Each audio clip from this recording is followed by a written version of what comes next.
आज त मतलब हामी गोर्खा जातिको भाग्य फुटेको दिन हो।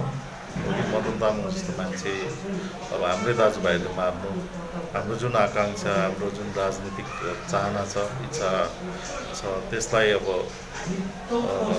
मतलब त्यसलाई तिलाञ्जली त्यसलाई खुवाउनुको लागि गरेको दिन हो। र आज हामीले कालो दिन भनेर हामीले सम्झिनुपर्छ र योबाट एउटा शिक्षा पनि लिनुपर्छ कि हामी सरकारको दलाल भएर आफ्नै दाजुभाइहरू मान्यो भने चाहिँ ठुलो जनआकाङ्क्षालाई यसरी तिलाञ्जल दिनुपर्ने अवस्था आउँदो रहेछ भन्ने कुरा हामीले शिक्षा लियौँ।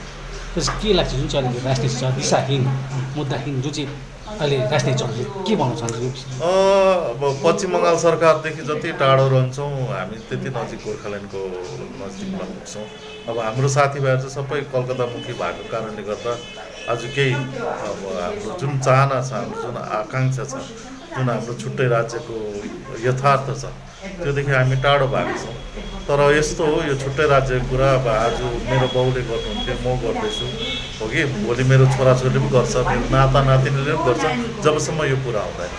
यो कुरा त्यसै मिलिने कुरा होइन हो कि अहिले एउटा स्टेग्नेन्ट आएको छ, तर यो कुरा कुनै न कुनै दिन भल्कानो जस्तो भएर फुटेर जाने नै छ।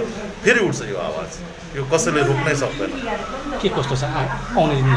अब हामी 2-4 दिन पर्ख्यौँ। मैले अस्ति पनि भने हो कि तपाईँको पश्चिम बङ्गालको यो पञ्चायत इलेक्सन पर्ख्यौँ। पश्चिम बङ्गालको पञ्चायत इलेक्सन भइसकेपछि दार्जिलिङको कुरामाथि केही हुन्छ भन्ने विश्वास त हामी छौँ, किनभने भारत सरकारले केही न केही गर्छ कि भन्ने एउटा भरोसा आशा लिएर बसेका छौँ। किनभने यो आउने जुन सेसन हुँदैछ त्यो अन्तिम सेसन हो पार्लियामेन्टको, अब है एक्टिभ सेसन हुँदैछ।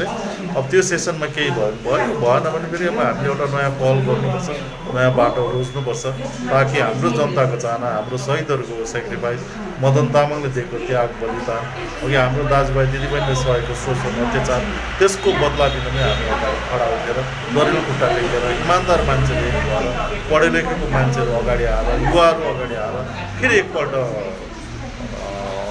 अगाडि पहल गर्नुपर्छ भन्ने मेरो आह्वान छ। के कस्तो केन्द्रलाई अथवा प्रेसिडेन्ट गोर्खालीको योजना छ? गोर्खालीगलाई अब दलालहरू लगाएर मारेको त तपाईँहरूलाई थाहै छ कि फेरि हामीले एउटा रिजुमिनेट गर्ने, यसलाई सङ्गठन रूपमा दरिलो बनाउने पहल गरिरहेको छौँ हो कि हामी गर्ने चेष्टा गर्छौँ। सबैलाई लिएर कलेक्टिभ लिडरसिपमा काम गर्नुपर्छ, किनभने यो एउटाले गरेर हुने काम होइन हो। छुट्टै राज्यको कुरा पुरा हुनु, भारतको संविधानभित्र हाल्नु, यो हो। यो सबैलाई लिएर काम गऱ्यो भने, राम्रोसँगले इमान्दारीसँग गऱ्यो भने सरकारलाई को अगाडि हाम्रो एकता देखाउन सक्यो भने त्यो पहल हुन्छ। हामी त्यो दिशामा काम गर्छौँ। पञ्चायत चुनावलाई के छ? गोर्खाली एक्लै लड्छ कि गठबन्धन? पञ्चायत चुनावमा अब गोर्खालीलाई पार्टीले बनाउनुपर्छ हौ। त्यो पार्टीको झन्डासँग छैन, पार्टीको झन्डा बिन एउटा अघि गाउँको राम्रो मान्छेलाई उठाउने चेष्टामा त्यो दिशामा हामी काम गर्छौँ हो कि हामी ट्रेड युनियन अब हाम्रो जुन चियाबारीमा काम गरिरहेको छौँ हो कि चियाबारीमा हामी प्रायः सबै चियाबारीमा हामी पञ्चायतको मान्छेहरू उठाउँछौँ हो कि पञ्चायतको गाउँ बस्तीमा उठाउने चेष्टा गर्छौँ, राम्रो मान्छे उठाउने चेष्टा गर्छौँ। हामी पार्टीदेखि माथि उठेर कि पार्टीदेखि माथिको मान्छेहरूलाई नै उठाउने चेष्टा गर्छौँ, ताकि त्यो विकास गाउँमा पुगोस् हो कि चोरेर खाने नोकरी जस्तो चाहिँ नबनाउने। यहाँ अहिले चाहिँ के भयो, यो इलेक्टेड पोस्टहरू भन्ने चोरेर खाने एउटा माध्यम भयो, एउटा मिन्स हो कि मान्छे दोकान चलाउँदै गरेको हुन्छ। हामी त यस्तो हो, हामी त बेकारी हो, हामीले त गर्नैपर्छ भनेर कमिसन खाने एउटा अड्डा जस्तो हो, त्यो चाहिँ हामीले बन्द गर्नुपर्छ। किनभने हामीले हाम्रै ठाउँलाई माया गरेनौँ भने, चोरेर खानु सिक्यौँ भने हाम्रो क्षेत्रको गोर्खाल्यान्ड भएर पनि केही हुनेवाला चाहिँ छैन। यो जुन एउटा मनसाय छ, मान्छेको मनमा एउटा फिलिङ छ कि अब यो पञ्चायतको म प्रधान हुन्छु, 5 करोड जस्तो सालमा आउँछ, पञ्चायत समितिको मेम्बर हुन्छु, चेयरम्यान हुन्छु, यहाँबाट चोरेर खान्छु र राम्रो गाडी चलाउँछु, राम्रो घर बनाउँछु भनेर सोच्नु थाल्यो भने चाहिँ हाम्रो योग्यता हो कि हामीले आज जुन योग्यता ल्याकत देखाउँदैछौँ नि, हामीले चोरेर खाने प्र्याक्टिस गरेरै हामी चाहिँ थोत्रै छौँ, हामी चोरहरू हौँ, हामी चाहिँ ठिक छैनौँ भनेर दुनियाँले देखिरहेको हुनाले नै गोर्खाल्यान्ड नभएको। के लाग्छ दाजु यत्रो सालसम्म न्याय नपाउनु के लाग्छ तपाईँ? अब यहाँ सबै मान्छेहरू यहाँ लागि परेको छ कि मदन तामाङको केसलाई अब डाइल्युट गर्ने चेष्टै भयो। आज 3 जग्गा सुप्रिम कोर्टमा, कलकत्ता हाइकोर्टमा, सिटी सिभिल कोर्टमा पेन्डिङ छ हो कि त्यो इन्ट्याङ्गल गऱ्यो केसलाई नै एकदम त्यो चारपट्टि लगेर। जति बेला मैले सिबिआई इन्क्वायरी गरेँ कलकत्तामा मात्रै थियो हो कि कलकत्ता हाइकोर्टमा थियो, हाइकोर्टबाट तपाईँको सिटी सिभिल कोर्टमा हियरिङ भइरहेको थियो, फेरि सुप्रिम कोर्ट लगेर फेरि हाइकोर्टमा आएर त्यो अगाडि बढ्नै सकेछ।